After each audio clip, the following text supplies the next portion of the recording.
घर घर की कहानी। क्या गरीबी इतनी दुख भरी होती है? बेटा होते हुए इस बुढ़ापे में कोई सुख नहीं। रामू रिक्शा चलाते चलाते सोचे जा रहा, भगवान मेरे जैसी किस्मत, मेरे जैसा बेटा किसी को ना देना। दिन भर रिक्शा खींचते खींचते पसलियों में दर्द हो गया, भूख भी जोरों से लगाई।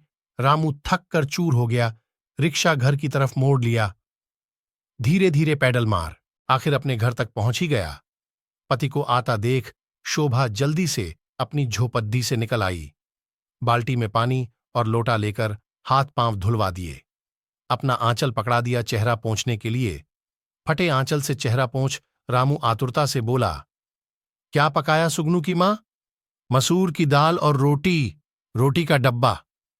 खोलते हुए शोभा बोली, जल्दी से रोटी दाल डाल दे थाली, बहुत जोरों की भूख लगी है, तू भी अपना खाना डाल ले थाली में, साथ ही खा लेते हैं।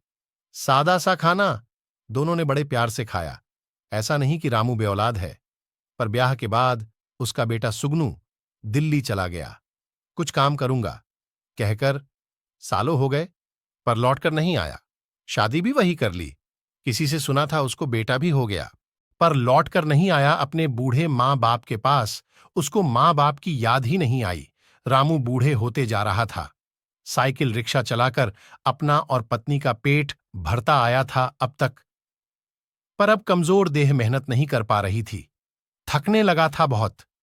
पहले शोभा भी घरों में काम करने जाया करती थी, पर अब वो भी कमजोर हो चुकी थी, चलते चलते चक्कर आ जाते थे, तो रामू ने उसे मना कर दिया कहीं भी जाने से।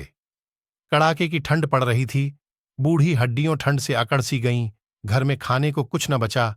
हिम्मत करके रिक्शा लेकर चला कि कुछ तो मिलेगा जिससे पेट भर पाएंगे दोनों। शोभा कई दिनों से बीमार पड़ी थी, रोटी नसीब नहीं तो दवा कहां से आती। सरकारी अस्पताल में भर्ती करा दिया, पर वहां भी उस कोई आराम न मिला।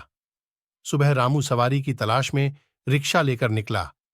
अचानक सीने में जोर का दर्द उठा और एक हिचकी के साथ उसका दम निकल गया। उधर शोभा को खांसी के ठसके पर ठसके लग रहे थे।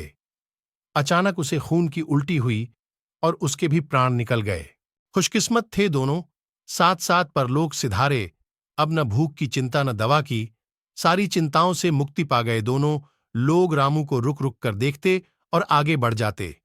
वहां अस्पताल में शोभा आंखें खोले दरवाजे की ओर देख रही। शायद उसे पति का इंतजार था, या शायद बेटे का, जो एक बार गया तो पलट कर नहीं आया। अरे कलयुगी औलादों, कुछ तो शर्म करो। माता पिता का इस तरह तिरस्कार तो मत करो।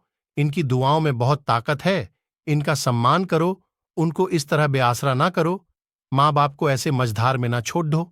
माँ बाप जैसी कोई दौलत नहीं। वो कैसे बदनसीब बच्चे हैं जो माँ बाप को इस